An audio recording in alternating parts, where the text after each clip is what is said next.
সংবিধান, এই সংবিধান হলো আওয়ামী লীগের একটি ইশতেহার। এই সংবিধানকে যেই দিন জনগণের সরকার আসবে সেই দিন এই সংবিধানকে ছুঁড়ে ফেলে দেওয়া হবে। হ্যাঁ এবং না, সেখানে হায়ের পক্ষে দয়া করে আপনারা রায় দিবেন।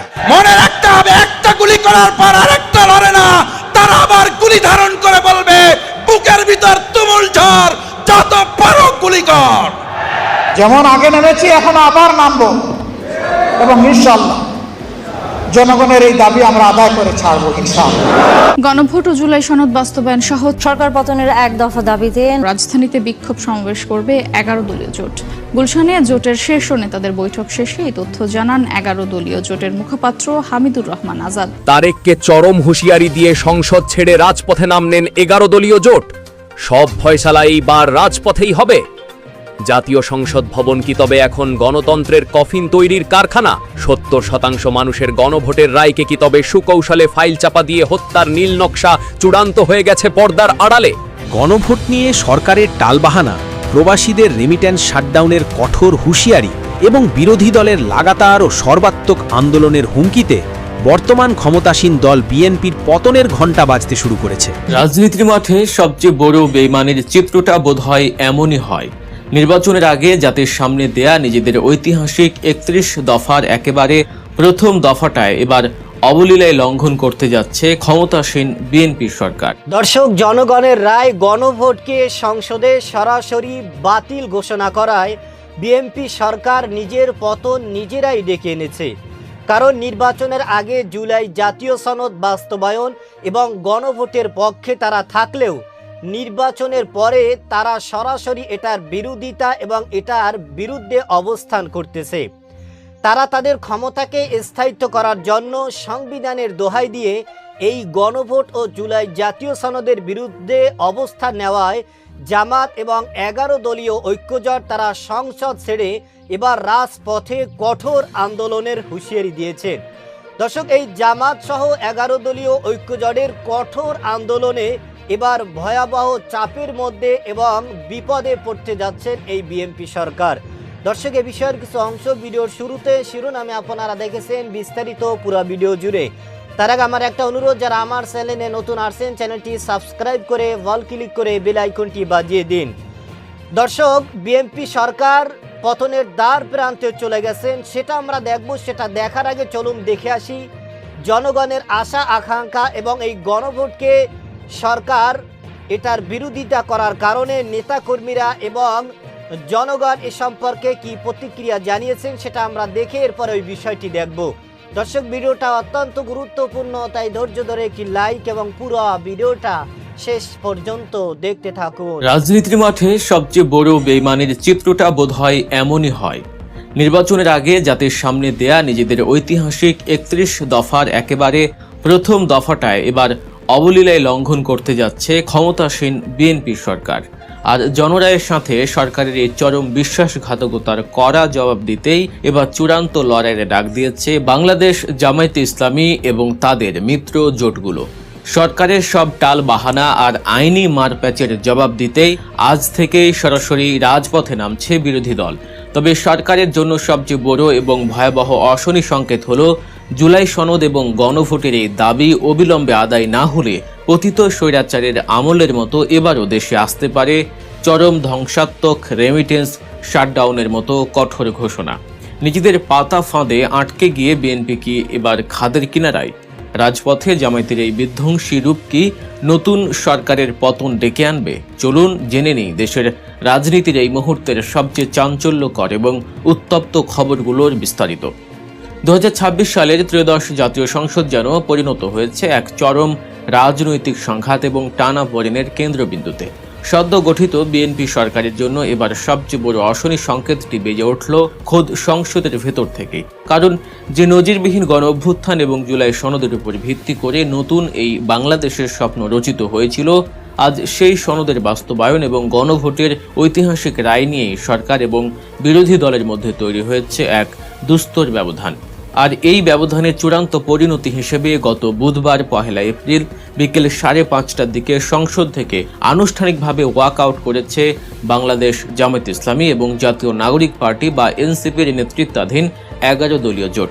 সংসদের ষষ্ঠ দিনে এসে বিরোধী দলের এই ওয়াকআউট আগামী দিনে রাজনীতিতে এক ভয়াবহ ঝড়ের পূর্বাভাস দিচ্ছে বলে মনে করছেন রাজনৈতিক বিশ্লেষক। ঘটনার সূত্রপাত হয় সংবিধান সংস্কার পরিষদ গঠনের প্রস্তাবকে কেন্দ্র করে। গত 12ই মার্চ ত্রয়োদশ জাতীয় সংসদের প্রথম অধিবেশন শুরু হওয়ার পর থেকেই পরিবেশ ছিল থমথমে। প্রথম দিন রাষ্ট্রপতির ভাষণ প্রত্যাখ্যান করে বেরিয়ে গিয়েছিল বিরোধী দলীয় সদস্যরা, কিন্তু গতকাল সংসদে যা ঘটল তা ছিল সম্পূর্ণ ভিন্ন এবং নীতিগত এক বড় সংঘাত।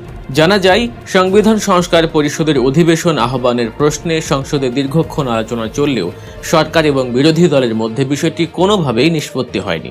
এর মূল কারণ হলো সরকারের পক্ষ থেকে স্বরাষ্ট্রমন্ত্রী সালাউদ্দিন আহমেদ প্রস্তাব দিয়েছিলেন যে জুলাই সনদ অক্ষরে অক্ষরে বাস্তবায়নের জন্য একটি বিশেষ সংসদীয় কমিটি গঠন করা হবে এবং সেই কমিটির মাধ্যমে সংবিধানে প্রয়োজনীয় সংশোধনী আনা হবে। কিন্তু বিরোধী দল অত্যন্ত কড়া ভাষায় এই প্রস্তাব প্রত্যাখ্যান করে। তাদের দাবি, এটি কেবল কালক্ষেপণ এবং জনরায়ের সাথে প্রতারণা ছাড়া আর কিছুই নয়।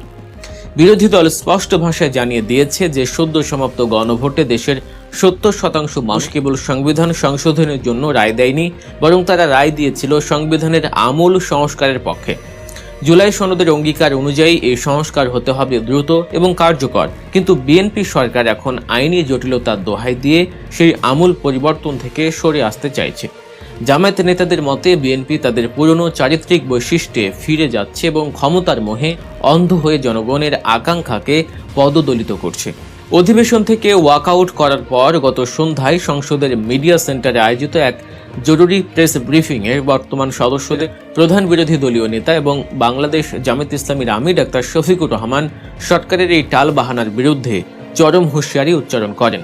তিনি অত্যন্ত ক্ষোভের সাথে বলেন, এর আগে বাংলাদেশে 3টি গণভোট অনুষ্ঠিত হয়েছে এবং কোনো গণভোটেই এভাবে ফলাফলবিহীনভাবে শেষ হয়ে যায়নি। জিয়াউর রহমান সহ 3টি গণভোটেই জনগণ যে রায় দিয়েছিল রাষ্ট্র তা মেনে নিয়েছে, কিন্তু এই প্রথম একটি গণভোট যেটাতে নির্বাচনের আগে সরকারি দল ও বিরোধী দল সবাই একমত ছিল, সবাই যার পক্ষে জনগণের কাছে ভোট চেয়েছে, আজ ক্ষমতায় গিয়ে সেই রায়কে সরকার অগ্রাহ্য ও অমান্য করছে। এটিকে সুকৌশলে শেষ করে দেয়া হচ্ছে।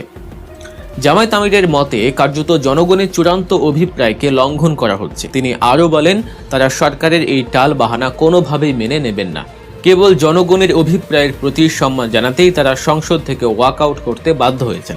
তিনি স্পষ্ট করে বলেন, সংবিধান সংস্কার পরিষদ গঠনের দাবি কোনো নির্দিষ্ট দল, গোষ্ঠী বা ব্যক্তির স্বার্থ সংরক্ষণের দাবি নয়। এটি একটি জাতীয় দাবি আর ছাত্র জনতার রক্তে ভেজা জুলাই অভ্যুত্থানের ফসল। বিরোধী দলের মূল চাওয়া ছিল সংবিধানে এমন পরিবর্তন আনা যেন ভবিষ্যতে আর কেউ স্বৈরাচারী হয়ে উঠতে না পারে, কিন্তু বিএনপি সরকার এখন সংবিধানের সেই দোহাই দিয়েই জনগণের উপর দুর্নীতি ও দুঃশাসনের বোঝা নতুন করে চাপিয়ে দেওয়ার পথ প্রশস্ত করছে। ডক্টর শফিকুর রহমানের এই বক্তব্যের পর রাজনৈতিক মহলে তোলপাড় শুরু হয়েছে। তিনি দ্ব্যর্থহীন কণ্ঠে ঘোষণা করেছেন, আন্দোলন ছাড়া আমাদের করার আর কি কোনো পথ খোলা আছে? যেহেতু হাউসের ভেতরে জনগণের এই অভিপ্রায়ের বিষয়টি সম্মানিত হলো না, মানা হলো না, তাই আমাদের জন্য এখন পথ একটাই, আবার জনগণের কাছে ফিরে যেতে হবে। আমরা আন্দোলন করব, সংগ্রাম করব, মাঠে লড়াই করব। জনগণকে সঙ্গে নিয়েই এই আন্দোলন হবে। দর্শক, আপনারা জানেন জুলাই জাতীয় সনদ এবং গণভোট ইস্যুতে সামাজিক যোগাযোগের মাধ্যমে আবারও আলোচনা এবং সমালোচনার ঝড় উঠেছে। সংসদে পাল্টাপাল্টি জবাবের পরে জামাতের আমির ডক্টর শফিকুর রহমান তিনি বলেন যে বিরোধী দলে থেকে আমরা এই অপমূল্যায়ন কোনোভাবেই মেনে নিতে পারি না, কারণ নির্বাচনের আগে তারা আমাদের সাথে ঐক্যমত পোষণ করেছেন এবং আমাদের সাথে তারা মত বিনিময় করেছেন এবং তারা এটার পক্ষে থাকলেও নির্বাচনের পরে তারা সাংবিধানিক দোহাই দিয়ে বিভিন্ন তালবাহানা করে বিভিন্ন অজুহাত পেশ করে তারা এই গণভোট ও জুলাই জাতীয় সনদের বিপক্ষে অবস্থান নিতেছে, যে কারণেই 11 দলীয় ঐক্যজোট তারা আবারও আন্দোলনের ডাক দিয়েছেন এবং তারা রাজপথে ঝাঁপিয়ে পড়েছেন। তাদের কথা হচ্ছে, তাদের দাবি হচ্ছে সরকার গণভোটের পক্ষে ছিল এবং তারা এই গণভোট জয়যুক্ত করার জন্য তারা এরকমভাবে সামাজিক যোগাযোগের মাধ্যমে তারা এটার প্রচার প্রসারণ করেছে, কিন্তু নির্বাচনের পরে তাদের ক্ষমতা, তাদের রাজনীতি এবং তাদের সব কিছুকে স্থায়িত্ব করার জন্য তারা সরাসরি এটার বিরুদ্ধে পল্টি নিয়েছে, যে কারণেই সামাজিক যোগাযোগের মাধ্যমে এবং বাংলাদেশের সব জায়গায় আবারও উত্তাল হয়ে উঠেছে। আপনারা জানেন ইতিমধ্যেই রাজপথে নেতাকর্মীরা ঝাঁপিয়ে পড়েছেন এবং তাদের দাবি এই জুলাই জাতীয় সনদ বাস্তবায়ন এবং গণভোটকে সরকার বাস্তবায়ন করতেই হবে। যদি না করে তাহলে আন্দোলন অব্যাহত থাকবে এবং এই সরকার এক পর্যায়ে পতনের ডাক দিয়েছেন এই বিরোধী দলের নেতাকর্মীরা এবং এনসিপির নেতাকর্মীরা, 11 দলীয় ঐক্যজোট নেতাকর্মীরা। দর্শক, রাজনীতির মহলে কি হতে চলেছে এবং সামনের দিনগুলো কিন্তু আরও একটা ভয়াবহ পরিস্থিতি হতে পারে। কারণ বাংলাদেশে এই যে নির্বাচন হয়েছে জুলাই জাতীয় সনদ নিয়ে, এই যে সংসদে পাল্টাপাল্টি জবাব হয়েছে, তারা সংবিধানের দোহাই দিতেছে, অথচ জুলাই গণঅভ্যুত্থানে দেশের হাজারো ছাত্র জনতা নিহত হয়েছে এবং তারা এদেশকে স্বাধীন করেছেন। তাদের আশা, তাদের আকাঙ্ক্ষা ছিল যে জুলাই জাতীয় সনদ বাস্তবায়ন এবং এই গণভোটের পক্ষে এদেশের মানুষ তাদের আশা, তাদের আকাঙ্ক্ষা ব্যক্ত করেছেন। সুতরাং জনগণের রায় গণভোটকে যদি বাতিল করতে চায় তাহলে এদেশের মানুষের সাথে, এদেশের জুলাই জাতীয় এদেশের গণঅভ্যুত্থানে যারা শহীদ হয়েছেন তাদের সাথে এক পর্যায়ে গাদ্দারি এবং বেইমানি করা হয়। যাদের কাঁধে ভর করে যারা সংসদ সদস্য হয়েছেন, সরকার হয়েছেন এবং মন্ত্রী হয়েছেন, তাদের সাথেই এক পর্যায়ে গাদ্দারি ও বেইমানি করতেছে এই সরকার। দর্শক, এ ব্যাপারে আপনার কি মতামত সেটা আমাদের কমেন্ট সেকশনে অবশ্যই জানাবেন। আজ এ পর্যন্তই। সুস্থ থাকবেন, ভালো থাকবেন। দেখা হবে আগামী কোনো ভিডিওতে, কথা হবে নতুন কোনো বিষয় নিয়ে। সে পর্যন্ত ভালো থাকবেন। খোদা হাফেজ।